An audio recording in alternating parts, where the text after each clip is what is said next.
Okay, ये line चलेगी आज सोशलिस्ट। तो चलिए शुरू कर देते हैं, स्टार्ट।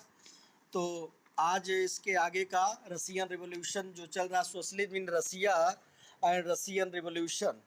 तो पेज 33, पेज नंबर 33 नहीं, पेज नंबर आपका 29, support of socialism.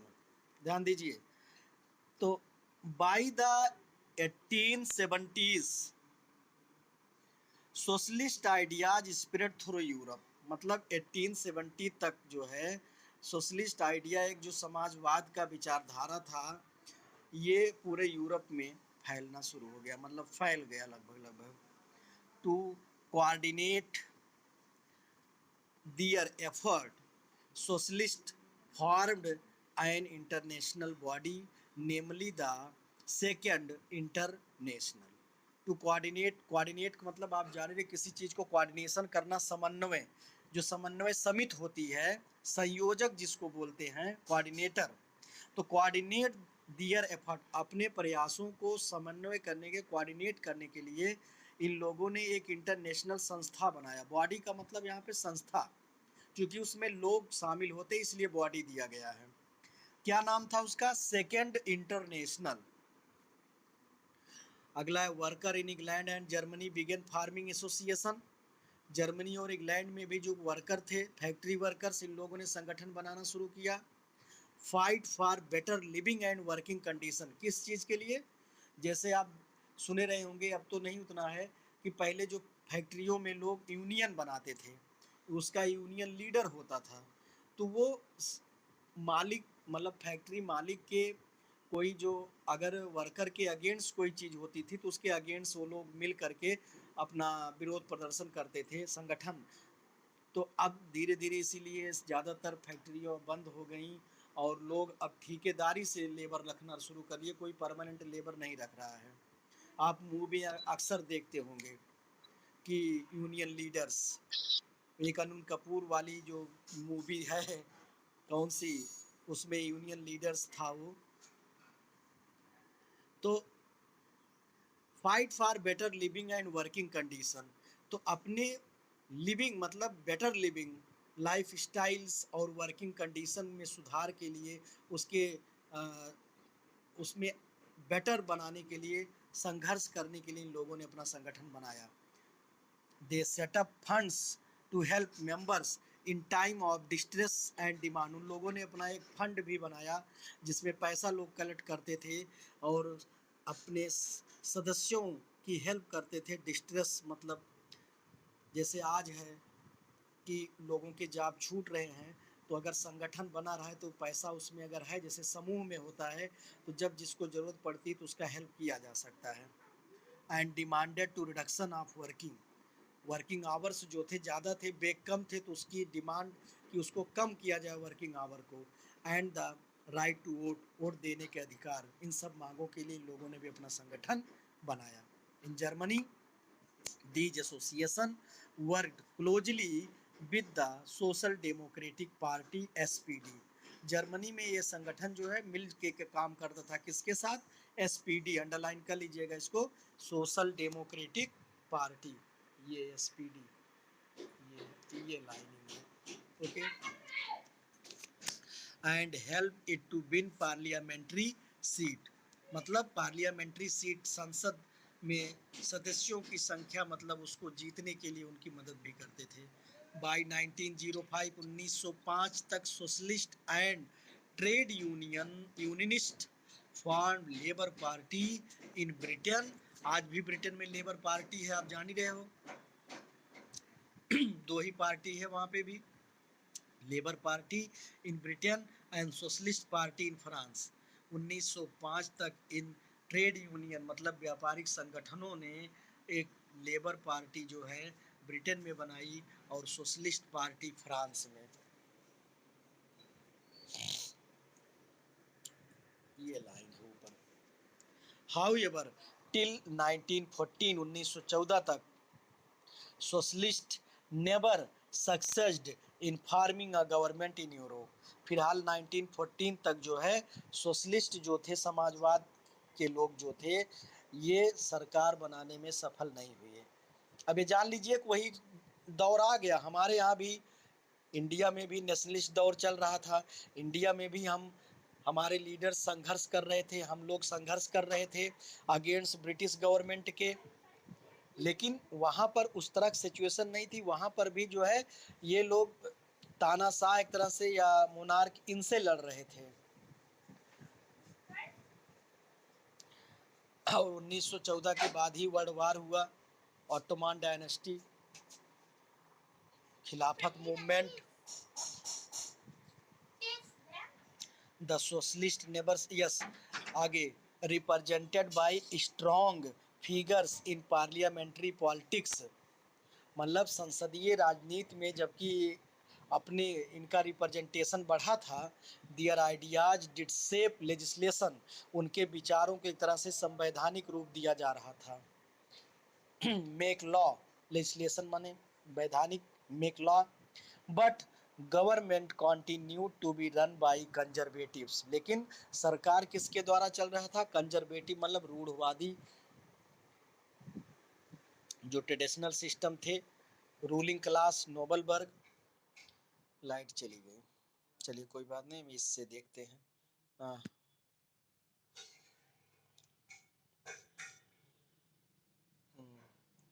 Liberals and radicals किसके द्वारा? Run by conservatives, liberals and radicals.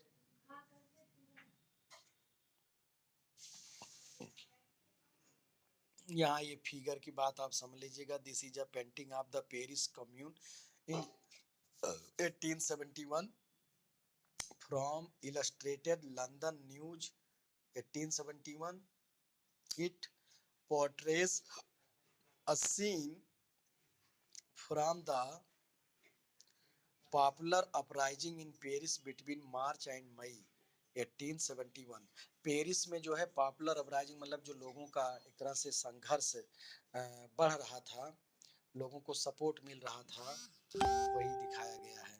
This was a period when town council मतलब कम्युनिटी एक तरह से या commune of Paris was taken over by a people's government, मतलब वहाँ जो है कम्युनिटी गवर्नमेंट जो था एक तरह से वो taken over by a people's government consisting of workers, ordinary people, जिसमें वर्कर लोग थे, सामान्य वर्ग के लोग थे, प्रोफेशनल्स थे, political activist and other.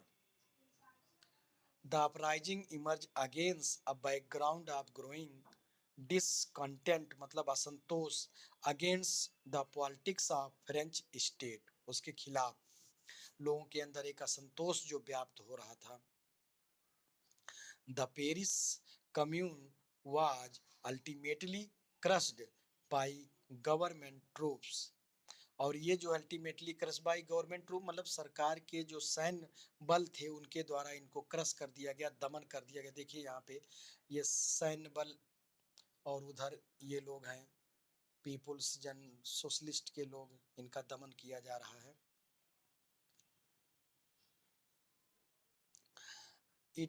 But it was celebrated by socialists the world over as a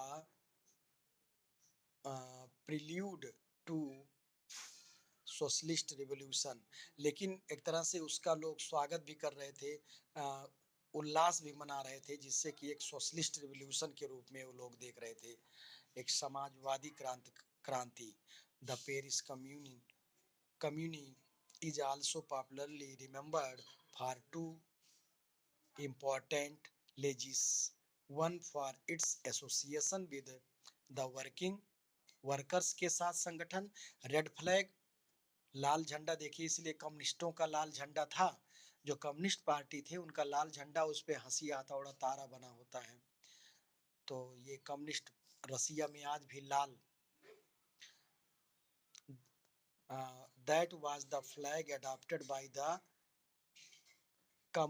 कम्युनराइट्स या उन्हीं को कॉमरेड कहा गया बाद में, revolutionaries in Paris to for the Marseillaise, Marseillaise जो बताया था वहाँ का क्या था, नेशनल एंथम है आज। Originally written as a war song in 1792, 1792 में जो लिखा गया था, एक तरह से युद्ध गीत, जैसे हमारे यहाँ Vande Mataram national anthem. It became the symbol of the commune and the struggle for liberty, आज़ादी के लिए संघर्ष। अगला पेज।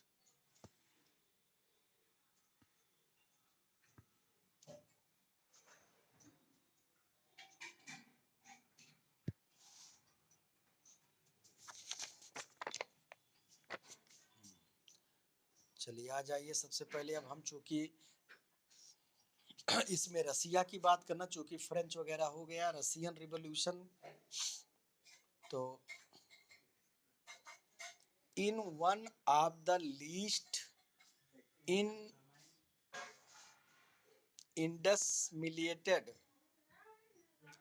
लाइट कट गया है और बुक में दिख नहीं रहा है, of European state this situation was reversed. कह रहा है in one of the least in industrialise of European state, मतलब जो है इंडस्ट्रीज, जो यूरोपियन स्टेट्स में जो इंडस्ट्रियल एरिया था, इंडस्ट्रियलाइज जो हुए थे, वहां पे इसका रिवर्स कंडीशन था। Socialist took over the government in Russia through the October revolution of 1917। Socialist took over the government in Russia, मतलब रसिया में जो है गवर्नमेंट सोशलिस्ट के हाथ में आ गया था। कब? अक्टूबर रिवॉल्यूशन 1917 में। अंडरलाइन कर लीजिएगा, 1917 में जब अक्टूबर रिवॉल्यूशन हुआ, और उस समय फर्स्ट वर्ल्ड वार भी चल रहा था। The fall of monarchy in February 1917। Monarchy शासन तो मतलब जारिस्ट, वहाँ पे जार बोलते हैं किंग को, तो जार का रूल जो है 1917 में समाप्त हुआ, फरवरी। और फरवरी रिवॉल्यूशन फेमस भी है। And the events of October are normally called the Russian revolution. और इस तरह से जो अक्टूबर की घटना, अक्टूबर रिवॉल्यूशन जो हुआ, इसको रसियन रिवॉल्यूशन के नाम से जाना जाता है। How did this came about, ये कैसे आया? Where what were the social and political condition in Russia when the revolution occurred? Social condition, political condition Russia में किस तरह की थी जब ये रिवोल्यूशन हुआ? जैसे हम लोगों ने फ्रेंच में पढ़े, तो पहले तो फ्रेंच रिवोल्यूशन का हम पहला पेज दे दिया गया 1789 में, उसके बाद फिर वहाँ का पॉलिटिकल सोशल कंडीशन के बारे में दिया गया। ऐसे यहाँ पर भी है। देखिए आधी तूफान, आज पूरा मौसम है, देखो क्या होता है। टू आंसर दीज, मतलब इन सब क्वेश्चनों के आंसर को पाने के लिए हमें आगे पढ़ना। अगला हेडिंग हमारा है द रसियन एम्पायर इन 1914। 1914 में रसियन एम्पायर। तो 1914 जार निकोलस सेकेंड उस समय रसिया का रूलर था, ruled Russia and its empire. Russia और उसके साथ, चूंकि रसिया बड़ा कंट्री था, आज भी लार्जेस्ट है।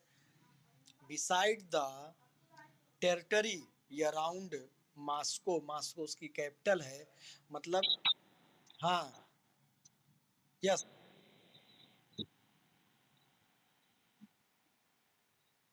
रसिया एंड इट्स एम्पायर, मतलब इसके पूरे साम्राज्य को, क्योंकि रसिया के साथ साथ और भी कंट्रीज इसमें जुड़े थे।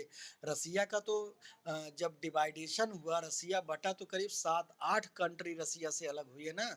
ये उज्बेकिस्तान, कजाकिस्तान और सब, ये जो रसिया के, ये भी देखिए अब यहाँ पे आगे, the Russian empire included current day, आज के दिन में उस एम्पायर, उस साम्राज्य में ये इंक्लूड थे कौन कौन? जैसे Finland, Latvia, Lithuania, Estonia, parts of Poland, Ukraine and Belarus, ये सब ये रसियन एम्पायर में आते थे। समझे ना?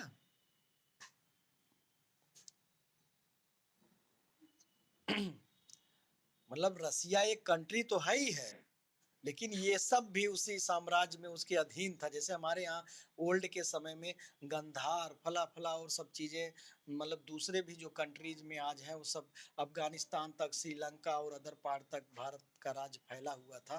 तो वही it stretches to the Pacific, कहाँ तक फैला हुआ था? Pacific ocean and comprise today central Asian state, और आज का जो सेंट्रल एशियन स्टेट है वहां तक, as well as Georgia, Armenia and Azerbaijan. The majority religion was Russian orthodox Christianity. वहाँ का जो मेजॉरिटी रिलीजन था, एक तरह से ज़्यादातर लोग धर्म ऑर्थोडॉक्स क्रिश्चियनिटी थी। क्रिश्चियनिटी में भी कई तरह की होती हैं। which had grown out of the Greek Orthodox Church, but the empire also included Catholic, Protestant, Muslim and Buddhist। लेकिन यहाँ पे और भी थे, जैसे ये कैथोलिक और प्रोटेस्टेंट, ये भी क्रिश्चियन का ही है, क्रिश्चियन की ही शाखा है। और मुस्लिम और बुद्धिस्ट भी। हाँ हाँ, कैथोलिक और प्रोटेस्टेंट ये दो मेन जो है क्रिश्चियन के ब्रांच हैं। बताया तो गया था उधर आपको।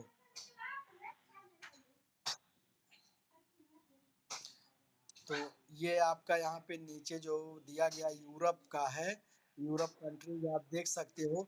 रसियन एम्पायर देख रहे हो किस, वैसे ही सबसे बड़ा है ये पूरा। और ग्रीस, अल्बानी, क्या?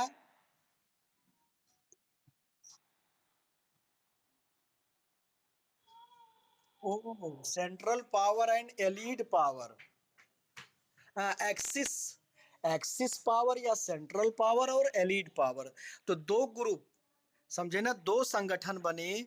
धीरे धीरे कुछ राष्ट्र एक साथ आए, कुछ राष्ट्र एक साथ आए। तो सेंट्रल पावर में जर्मनी था, जापान था, और मतलब जो जर्मनी का सपोर्टर था। और एलीट पावर मतलब संगठन यूनाइटेड, इसमें ब्रिटेन, फ्रांस, रसिया और बाद में अमेरिका भी जुड़ा। हाँ, तभी तो ये वर्ल्ड वार हुआ। फर्स्ट वर्ल्ड वार में ये एक साथ थे और वो एक साथ थे।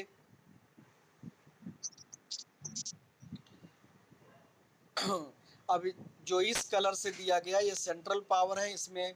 और ये कलर वाला, अब कलर तो लगभग सब इसमें बहुत ज़्यादा नहीं। The map show the Russian empire and the European countries and the, अभी आपको आगे बता रहे हैं, अगले पेज पे हम चल रहे हैं। लाइट आ गई है।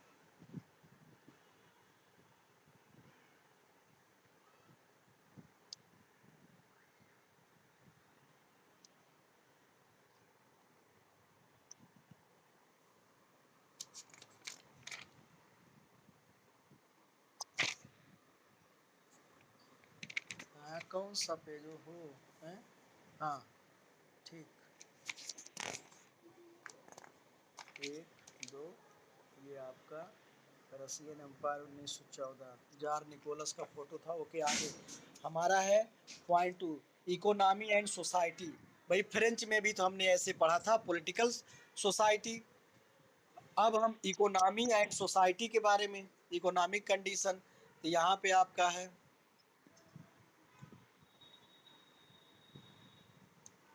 ये देखिएगा आप लोग। At the beginning of the 20th century, मतलब ए ईशु बेटा चम्मच दे दो। 20वीं शताब्दी के शुरुआत में the vast majority of Russia's people were agriculturist. भाई जैसे इंडिया में 70% एग्रीकल्चर, ऐसे रसिया में भी जो है ज़्यादातर लोग क्या थे? कृषि।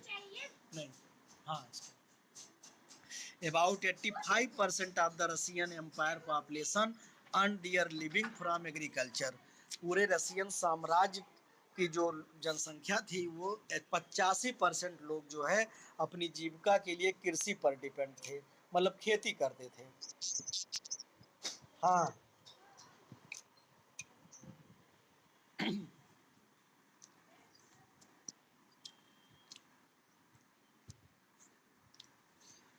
This proportion was higher than in most European country. और ये प्रपोर्शन, ये जो रेशियो था, ये अनुपात था, वो यूरोपियन मतलब most European countries, other countries जो यूरोप के अदर कंट्रीज थे उसकी अपेक्षा काफ़ी ज़्यादा था ये। जबकि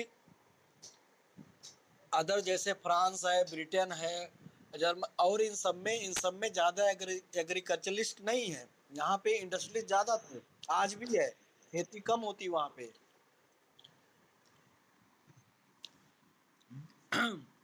In France and Germany, the proportion was between 40% and 50। France और जर्मनी में ये रेशियो जो है 40-50% था खेती करने वालों का। In the empire, cultivators produce for the market as well as for their own needs. साम्राज्य में जो कल्टीवेटर्स, जो किसान अन्नदाता जिसको हम कहते हैं, ये जो प्रोड्यूस करते थे तो अपना सरप्लस मार्केट के लिए भी और अपनी जीविका के लिए भी। मेजर एक्सपोर्टर ऑफ ग्रेन, इसलिए रसिया जो है ग्रेन मतलब अनाज का सबसे बड़ा निर्यातक था। भाई लैंड हाई है। अब इंडस्ट्रीज वहाँ आ रही थी, इंडस्ट्री तो लोग जर्मनी और अदर कंट्रीज के वहाँ पे लाए। Industry was found in pocket, जो उद्योग धंधे थे उसको आप गिन सकते थे, मतलब मुट्ठी में, ऐसे कहा जाता है जैसे। Prominent industrial area were sent Petersburg and Moscow. औद्योगिक क्षेत्र जो मेन थे उस समय सेंट पीटर्सबर्ग और मॉस्को। सोचिए कि इंडिया जैसे बिल्कुल सिचुएशन थी, लेकिन कितना जल्दी वो डेवलप कर गया।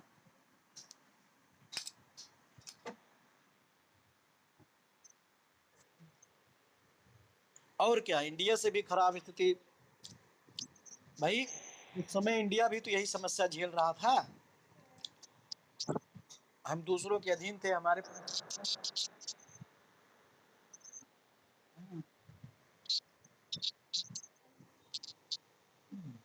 चलिए आगे।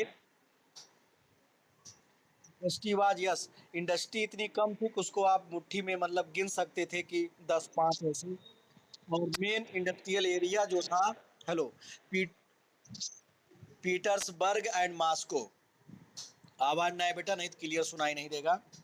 Craftsman undertook much of the production but large factories existed alongside crafts workshop.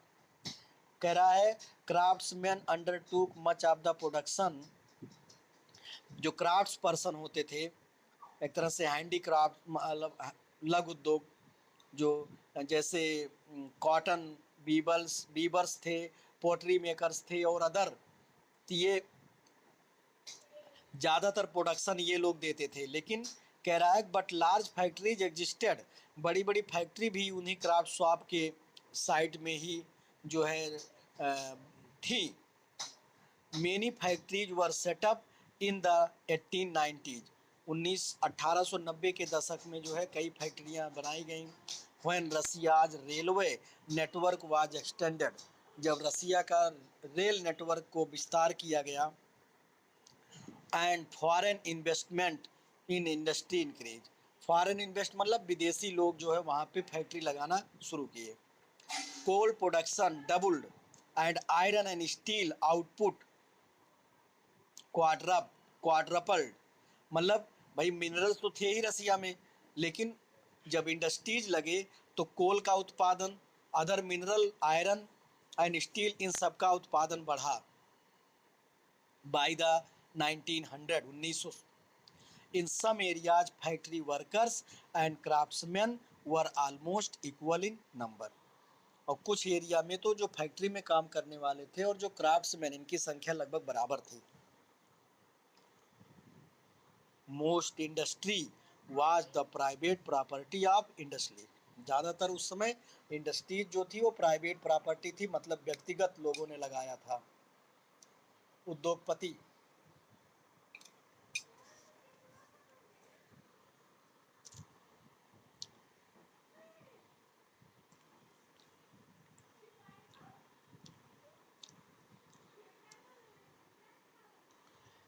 government supervise large factories to ensure minimum wage and limited hours of work।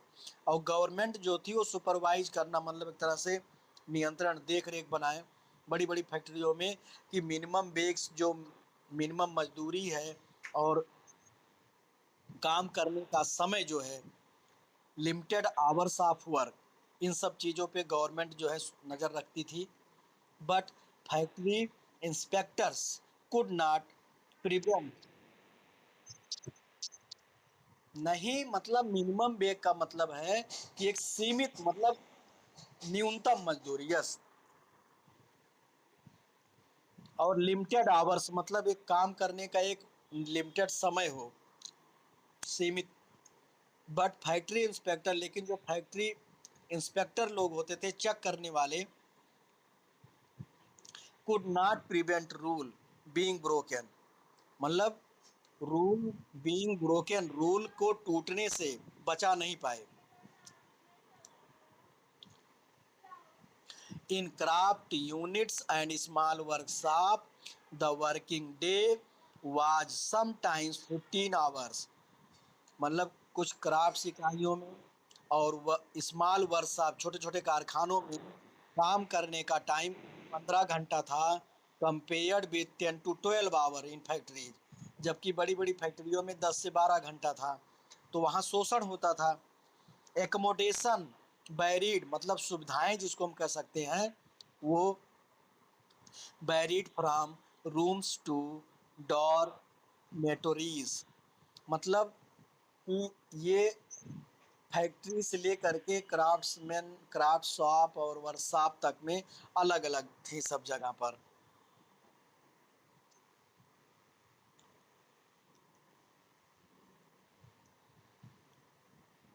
मतलब वर्करों के रहने के लिए, सोने के लिए। हाँ, वही कह रहे हैं कि ये मतलब सुविधाएं सब विभिन्न तरह तरह की अलग अलग थी, सब जगह एक जैसी नहीं थी। फ्रॉम रूम्स टू डॉर्मेटरीज, है ना, worker sleeping in bunkers in a dormitory in pre revolutionary Russia, यहाँ दिखाया गया है कैसे बंकर में मजदूर सोते थे। They slept in shift, shift wise मतलब काम करके आए, उनका शिफ्ट खत्म हुआ तो वो आराम करें, अपने परिवार को नहीं रख सकते थे, परिवार के साथ नहीं रह सकते थे। आगे, workers were divided social group, ये भी अलग अलग सोशल ग्रुप में बटे थे। Some had strong link with village from which they came, कुछ जिस गांव से आए थे उनका वहाँ से स्ट्रॉन्ग लिंक था, ज़्यादा जुड़ाव था। Others had settle in cities permanently, दूसरे जो मतलब जैसे वो काम करते थे फिर गांव चले आते थे, कुछ परमानेंट वहीं पे सेटल हो गए थे, जैसे आज जाके परदेसी बन गए, घर द्वार बना लिए वहीं। Workers were divided by skill, और कुशलता के रूप में भी जो ट्रेंड लोग थे, जो कुशल लोग थे, वो अपने सुपीरियर मानते थे। A metal worker of St. Petersburg recalled metal workers considered themselves aristocrat among other worker। जो मेटल वर्कर मतलब जो स्टील आयरन आयरन स्टील फैक्ट्रियों में काम करने वाले थे, जो धातु का वर्क करते थे, लॉ पिट्सबर्ग में जो फैक्ट्रियां थी, वो अपने को जो है एक तरह से एरिस्टोक्रेट की तरह से ही मानते थे, हाँ, दूसरे वर्करों के बीच में। Their occupation demanded more training and skill, उनकी व्यवसायिक डिमांड भी ज़्यादातर ट्रेनिंग और स्किल, मतलब वो जो काम करते थे उसमें कुशल होना जरूरी था, trend. Women made up 30% of the factory labour, महिलाओं की भी संख्या लगभग 31% थी force by 1914। But they were paid less than man, लेकिन उनको पुरुषों के अपेक्षा कम पेड किया जाता था, उतने वर्क वो भी करती थी। Between half and three quarter of man, मतलब आदमियों के वेतन के आधे या 3/4, मतलब अगर आदमी के 1 रुपया मिला है तो महिलाओं को 50 पैसा या 75 पैसा मिलता था।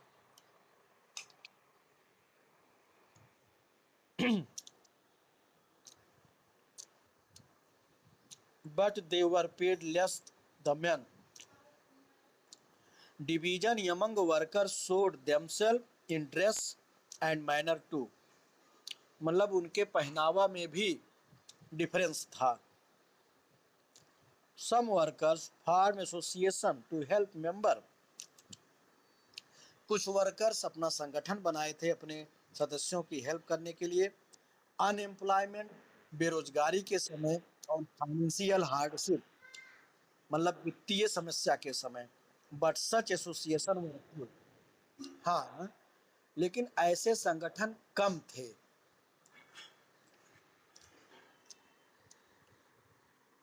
लास्ट हेडिंग आपका आज के लिए, डिस्पाइट डिवीजन, मतलब इन सब विभिन्नताओं के बाद भी, बंटवारे जैसे सब में समानता ना होने के बाद भी मतभेद नहीं था. पीजेंट वर्क डिड यूनाइट, मतलब इसके बावजूद, मतलब इस डिवीजन के बावजूद, ये जो हमने ऊपर अभी डिस्कस किया कि इनमें इनमें अलग अलग विभिन्नताएं थी लेकिन मतभेद नहीं था. यूनाइट टू स्ट्राइक वर्क, आंदोलन करने के लिए वो यूनाइट हो जाते थे, हड़ताल करने के लिए. स्टॉप वर्क, तालाबंदी करना. व्हेन दे डिसएग्रीड, जब वो असहमत होते थे. एम्प्लॉयर्स मतलब मालिक. About special are work condition, मतलब जब वो मालिकों के बर्तावों से असंतुष्ट होते थे तो इस काम पे हड़ताल करना और सब शुरू कर देते थे एक साथ. These strike to place frequently in the textile industries, और इन ये स्ट्राइक जो है एक तरह से सबसे पहले टेक्सटाइल इंडस्ट्रीज में हुआ during 1896 to 1897. In the metal industry during, और मेटल इंडस्ट्रीज मतलब लौह उद्योगों में 1902 में हुआ.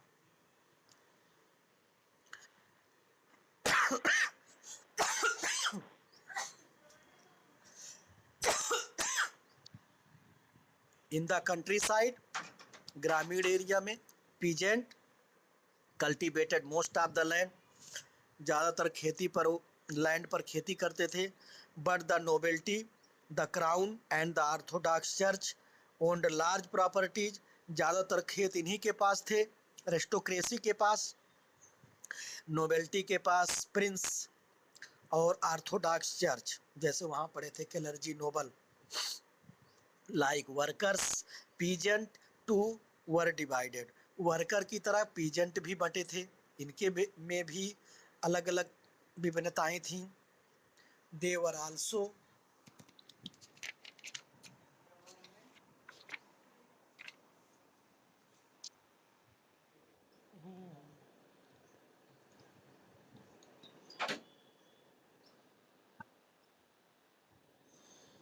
हाँ भाई एक मिनट या तो ये यही पैराग्राफ पूरा कर दूं.